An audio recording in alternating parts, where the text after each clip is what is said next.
প্রিয় দর্শক, আপনারা ইতিমধ্যেই জানেন বাংলাদেশের সাথে বহির্বিশ্বের সংযোগ পুরোপুরি বিচ্ছিন্ন, মানে ইন্টারনেট শাটডাউন।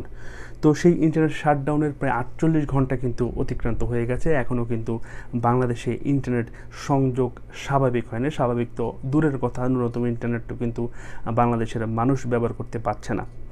তো এই বিষয়ে বিবিসি বাংলার একজন প্রতিবেদক, তিনি বাংলাদেশের যে বিটিআরসি চেয়ারম্যান রয়েছেন মহিউদ্দিন খান, তাকে প্রশ্ন করেছিলেন যে কতক্ষণ নাগাদ এই ইন্টারনেটটি স্বাভাবিক হবে। তো তিনি জানিয়েছেন বিটিআরসি ভবনের যেই ডেটা সেন্টার, সেটা নাকি অনেক ক্ষতিগ্রস্ত হয়েছে প্রোটেস্টারদের মাধ্যমে, যার ফলে সেটা মেরামতের কাজ চলছে এবং লাইন পুনঃ সংযোগের কাজ চলছে। তিনি এই বিষয়টি জানিয়েছেন এবং ওই চেয়ারম্যান সাহেবের বরাত দিয়ে সংযোগ কর্মকর্তা নূরে খাজাও একই বিষয় জানিয়েছেন। তিনি জানান যে ইন্টারনেট সংযোগ স্বাভাবিক অবস্থায় ফিরিয়ে আনতে কাজ চলছে, এখন পর্যন্ত কাজের বেশ অগ্রগতি হয়েছে।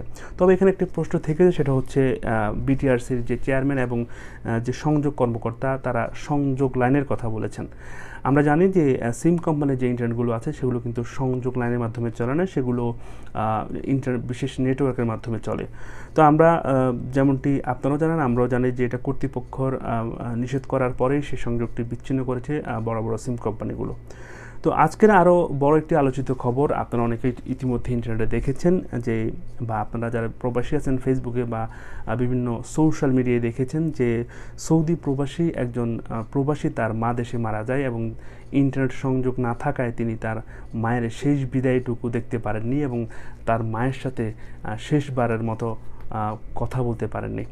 তো তিনি এই বিষয়টি কিন্তু আজকে সাধারণ মানুষের মনে অনেক দাগ কেটেছে এবং সেই সৌদি প্রবাসীর কান্না দেখে তার সাথে অনেকেই কেঁদেছে যে আজকে দেশে ইন্টারনেট না থাকার ফলে তিনি তার মায়ের শেষ বিদায়টা তিনি দেখতে পারেননি। প্রিয় দর্শক, এরকমই একটা বিষয় কিন্তু আমরা গত কিছুদিন আগেও প্যালেস্তাইনের দেখেছি। প্যালেস্তাইনের গাজা কিন্তু বারংবার বহির্বিশ্বের সাথে ইন্টারনেট সংযোগ বিচ্ছিন্ন করে দেওয়া হতো, ব্ল্যাক আউট করে দেওয়া হতো।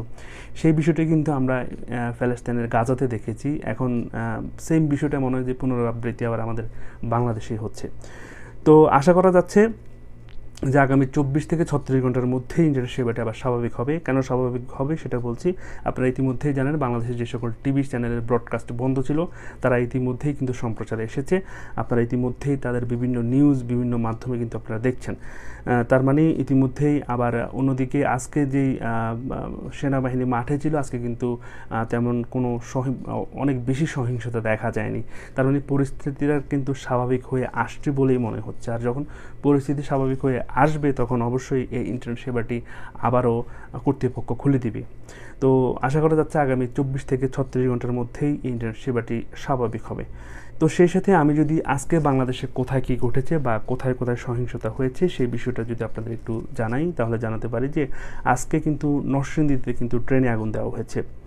এছাড়াও সম্প্রতি ঢাকায় যে সহিংসতা হয়েছে সেই সহিংসতায় একজন পুলিশ সদস্য নিহত হয়েছেন এবং সেই সাথে 267 জন পুলিশ আহত হয়েছেন। এই বিষয়টি জানিয়েছেন ঢাকা মেট্রোপলিটন পুলিশ বা ডিএমপি, তারা এই বিষয়টি জানিয়েছেন। এছাড়াও আজকের গুরুত্বপূর্ণ একটি নিউজ ছিল যে সাভারে পুলিশের গুলিতে কিন্তু একজন নিহত হয়েছেন আজকে। এছাড়াও ময়মনসিংহের গৌরীপুরে পুলিশের গুলিতে 3 জন নিহত হয়েছেন এবং ওখানকার যে স্থানীয় জনতা আছে তারা কিন্তু আবার 2টি পুলিশের গাড়িতে কিন্তু তারা আগুন দিয়েছে। এছাড়াও শুক্রবারে যেই ঘটনাটি ঘটেছে, শুক্রবারের কিন্তু এই আন্দোলনের একদম পিক পয়েন্টে ছিল। শুধু শুক্রবারে অর্ধশতাধিক মানুষ কিন্তু এই আন্দোলনের মধ্যেই মারা যায়। তার মানে গত 3 দিন বা 4 দিনে প্রায় শতাধিক মানুষ বা 100-র উপরে মানুষ কিন্তু এই ঘটনায় নিহত হয়েছেন। এছাড়াও যে কোটা সংস্কার আন্দোলনের অন্যতম সমন্বয়ক ছিলেন নাহিদ ইসলাম, তাকে কিন্তু আটক করা হয়েছে আজকে। এছাড়াও নজরুল ইসলাম খান, রুহুল কবির রিজভী, বিএনপি নেতা, তাদেরকে কিন্তু আটক করা হয়েছে প্রেস ক্লাবের সামনে থেকে গতকাল। তাদেরকে কিন্তু আজকে রিমান্ডে নেওয়া হয়েছে। এছাড়াও আরেকটা সর্বশেষ যে আপডেটটা, সবচেয়ে বড় আপডেট, সেটা হচ্ছে কিন্তু চলমান পরিস্থিতিতে রবিবার ও সোমবার সাধারণ ছুটি ঘোষণা করা হয়েছে। মানে সকলের জন্য সেই ছুটিটা কার্যকর হবে এবং 2 দিন এই ছুটিটা বলবৎ থাকবে। তো প্রিয় দর্শক, এই ছিল আমার হাতে আজকের সর্বশেষ যে তথ্যগুলো আছে। আমি জানি ইতিমধ্যেই বিভিন্ন টেলিভিশন যেহেতু সম্প্রচারে এসেছে, আপনারা ইতিমধ্যে অনেকগুলো তথ্য কিন্তু নিজেরাই পেয়ে যাচ্ছেন। যেহেতু আপনাদের যে তথ্য করা আছে সেটা অনেকটাই মিটে আসছে, এই জন্য আমি আজকে দিনে আর লাইভে আসিনি।